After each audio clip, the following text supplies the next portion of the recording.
Hello students, welcome to knowledge academy. कैसे हैं आप सभी? I hope you all are doing well in life. आज का जो टॉपिक है वह पॉलिटिकल साइंस से संबंधित है तथा इसमें हम ओरिजिन ऑफ द स्टेट के संदर्भ में डिस्कस करेंगे।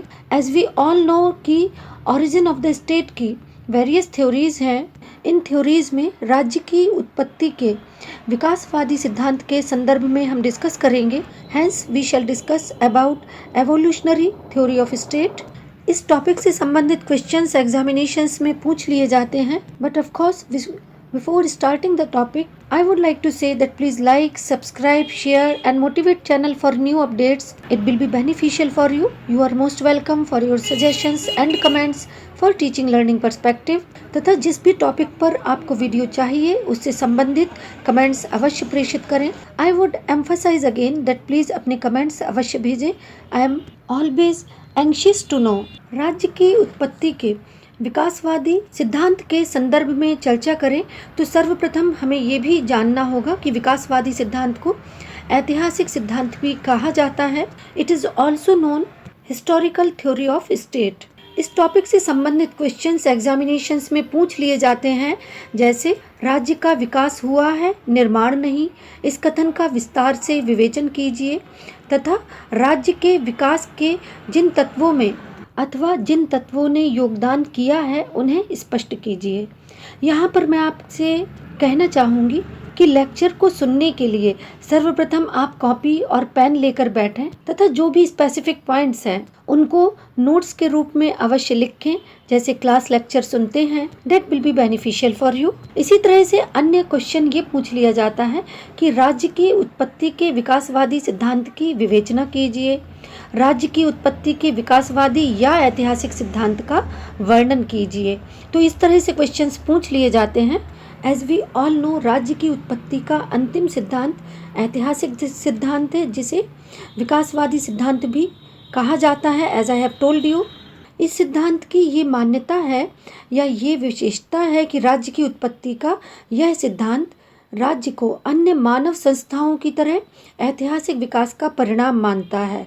यानी राज्य का जो विकास है वह शनय शनय हुआ है।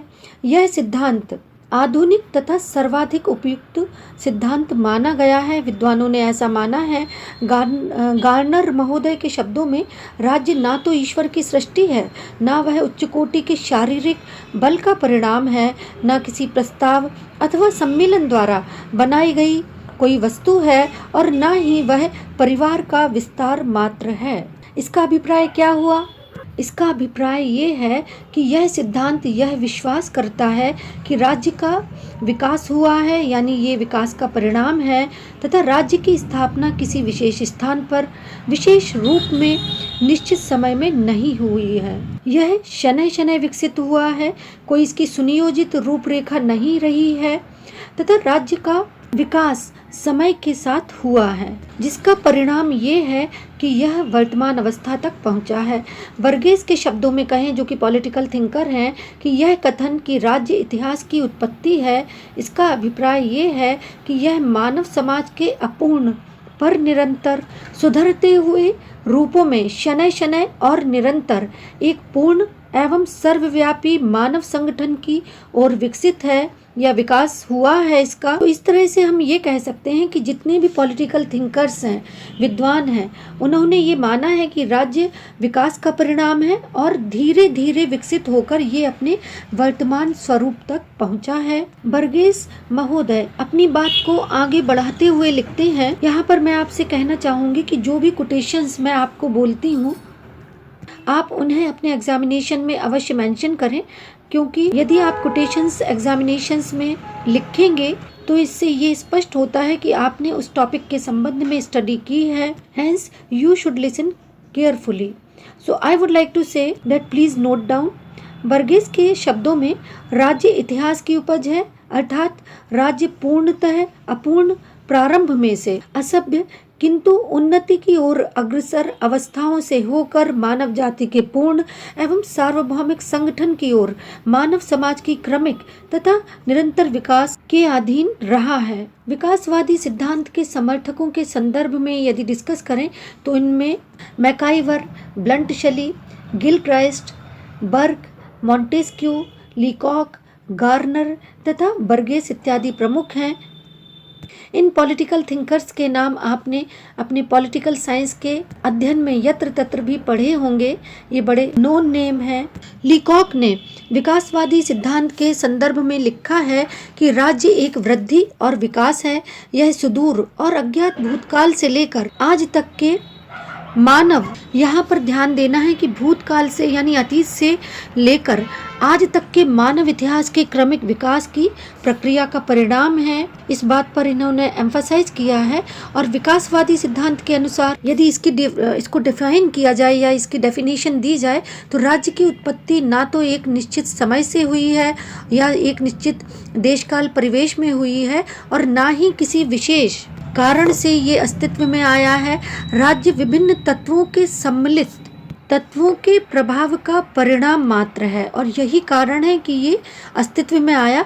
और इसमें जो प्रमुख तत्व है वो ये है कि स्वजन, समूह, धर्म, युद्ध, राजनीतिक चेतना यानी पॉलिटिकल कॉन्शियसनेस, आर्थिक क्रिया और मनुष्य की सामाजिक प्रकृति इत्यादि। इस तरह से हम कह सकते हैं, I would like to repeat it again, कि राज्य के विकास के संबंध में जो 6 सहायक तत्व हैं वो महत्वपूर्ण हैं, जिनमें रक्त संबंध है यानी किनशिप है, धर्म, आर्थिक आवश्यकताएं, मनुष्य की स्वाभाविक प्रकृति तथा शक्ति और राजनीतिक चेतना, ये मुख्य हैं।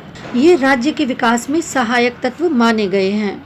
गैटिल महोदय ने इस संबंध में कहा है कि रक्त संबंध, धर्म तथा सुरक्षा एवं व्यवस्था की आवश्यकता ने एक संगठन की स्थापना में योगदान दिया, जिससे राज्य का आविर्भाव हुआ या राज्य अस्तित्व में आया।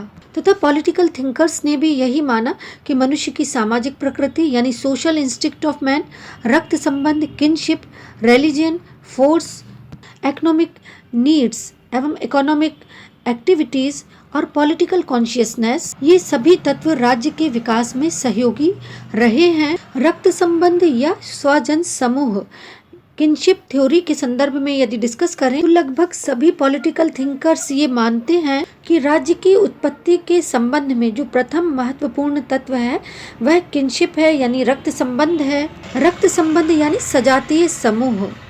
ऐसा माना गया है कि प्रारंभिक अवस्था में यानी राज्य की प्रारंभिक अवस्था में रक्त से संबंधित सभी व्यक्ति एक साथ मिलकर रहते थे तथा सजातीयता के विकास के परिणाम स्वरूप यह सजातीयता का जो कंसेप्ट है उसकी भूमिका इतनी प्रभावी रही कि पहले परिवार, उसके पश्चात जन, गोत्र और अंततः जनजाति एवं राज्य का जन्म हुआ। गैटिल ने इस संबंध में कहा है कि रक्त के संबंधों ने एकता के बंधन को मजबूत किया और प्रारंभिक राज्यों को राजनीतिक संगठन के रूप में विकसित होने में योगदान दिया। पॉलिटिकल थिंकर मैकाइवर ने भी कहा है कि रक्त संबंध समाज को जन्म देता है और समाज आगे चलकर राज्य को जन्म देता है।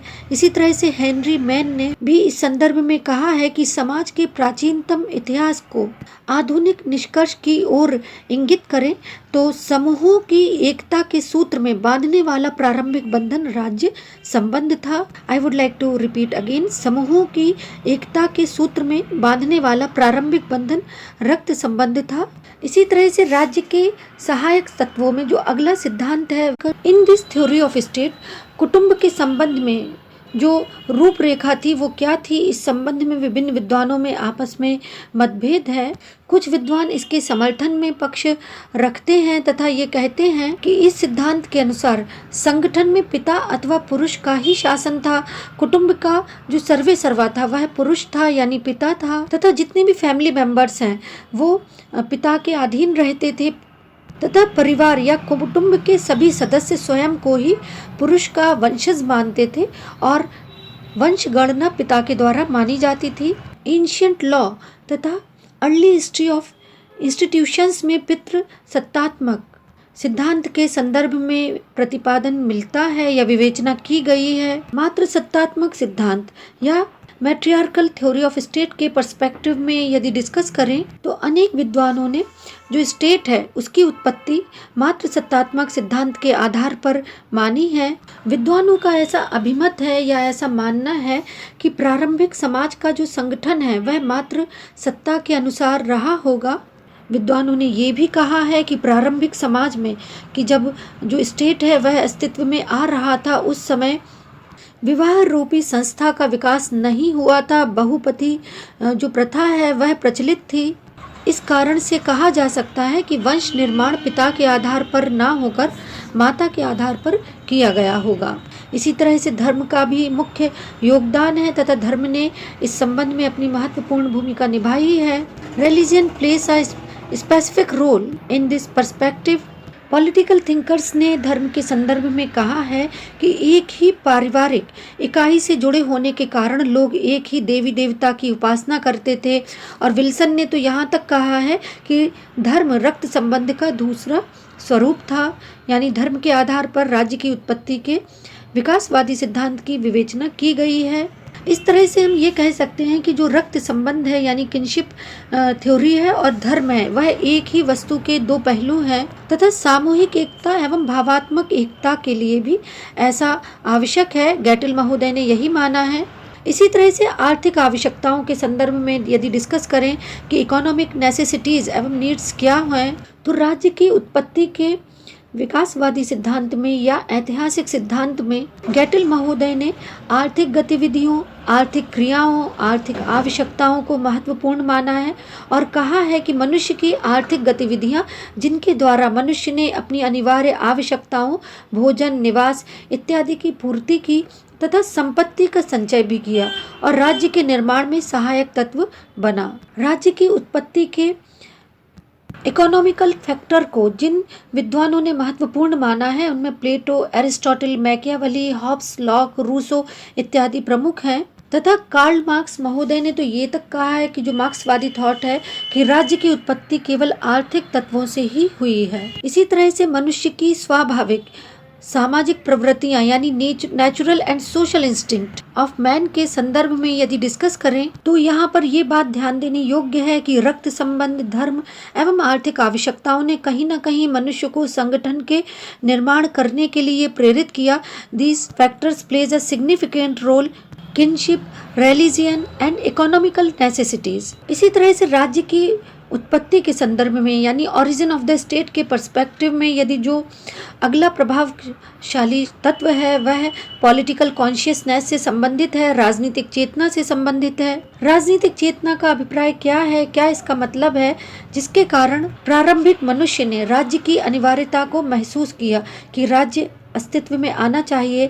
एरिस्टोटल ने व्यक्ति को एक राजनीतिक और सामाजिक प्राणी माना है और ये बात भी ध्यान देने योग्य है कि यही राज्य की उत्पत्ति का सर्वाधिक महत्वपूर्ण तत्व है, जिसे आज से 2500 वर्ष पहले यूनान में डिफाइन कर दिया गया था। एरिस्टोटल ने कहा है कि he who is unable to live in society or he has or god. It means that he is going to emphasize again and again that he who is unable to live in society or he has no need because he is sufficient for himself must be either beast or God। यानी वह व्यक्ति जो समाज में नहीं रह सकता है, जिसे समाज की या राज्य की आवश्यकता ना हो, उसे मानव समाज का सदस्य मत समझो, वह जंगली जानवर या देवता ही हो सकता है। इस तरह से एरिस्टोटल ने राज्य की आवश्यकता को अनिवार्य बताया। इसी तरह से इस थ्योरी के पर्सपेक्टिव में जो अगला एलिमेंट है या फैक्टर है वह शक्ति अथवा युद्ध है। विद्वानों ने ऐसा माना है कि राज्य की उत्पत्ति के संदर्भ में युद्ध अथवा शक्ति का महत्वपूर्ण योगदान है। ओपेनहाइमर महोदय ने लिखा है कि सभी राज्यों की उत्पत्ति का कारण किसानों, गिरोहों, श्रमिकों, डकैतों, ऊंचे मैदानों तथा अन्य क्षेत्रों के मध्य संपर्क है। पहले इन सभी के मध्य आपस में संघर्ष था और उसके पश्चात शासन की जो संकल्पना है वह प्रारंभ हुई और इस तरह से जो पावर है वह अस्तित्व में आई और जो शक्ति की जो संकल्पना है उसको विवेचित किया गया या डिफाइन किया गया। अगला जो एलिमेंट है वह पॉलिटिकल कॉन्शियसनेस से संबंधित है। इसे विद्वानों ने राज्य की उत्पत्ति का सबसे आवश्यक या महत्वपूर्ण है। राजनीतिक चेतना के कारण जैसे जैसे सभ्यता तथा संस्कृति का विकास होता गया और राज्य का जो कंसेप्ट है वह भी शनय शनय विकसित होता चला गया और राज्य के विकास की जो अवस्थाएं हैं उसे भी विद्वानों ने महत्वपूर्ण माना है। इनमें जो प्रमुख हैं वे ट्राइबल स्टेट हैं, imperial state of Orient, Greek city state, Roman empire, federal state, modern state तथा कॉलोनियल एम्पायर इत्यादि प्रमुख हैं। इन सभी के सम्मिलित प्रभाव के कारण ही जो राज्य का कंसेप्ट है वह अस्तित्व में आया। यद्यपि यहाँ ये बात ध्यान देने योग्य है कि जो उदारवादी थिंकर्स हैं यानी लिबरल थिंकर्स हैं तथा मार्क्सवादी थिंकर्स हैं, उनके विचार इस संदर्भ में अलग अलग हैं। उदारवादी थिंकर मैकाइवर ने ये माना है कि आधुनिक राज्य यानी जो मॉडर्न स्टेट है वह अनेक उतार चढ़ाव के बाद अपने हित साधन तथा सामंजस्य के उपकरण के रूप में विकसित हुआ या अस्तित्व में आया। क्योंकि मैकाइवर एक सेवा धर्मी राज्य के समर्थक थे, अतः उन्होंने अपना जो विचार है वो इस तरह से स्पष्ट किया। इसके विपरीत जो एंगल्स हैं उनके विचार भी अलग हैं, या एंगल्स ने ऐसा माना है कि राज्य की उत्पत्ति और विकास समाज में धनवान और निर्धन वर्गों के वर्ग संघर्ष का परिणाम है। लेकिन किसी भी विद्वान के विचार कैसे भी हों, पर यह बात सर्वमान्य है कि राज्य का विकासवादी या ऐतिहासिक सिद्धांत सर्वाधिक मान्य एवं सार्थक सिद्धांत माना गया है। यह केवल कल्पना पर आधारित नहीं है, वरन वैज्ञानिक समाज तथा मनोवैज्ञानिक तथ्यों की रूपरेखा पर आधारित है।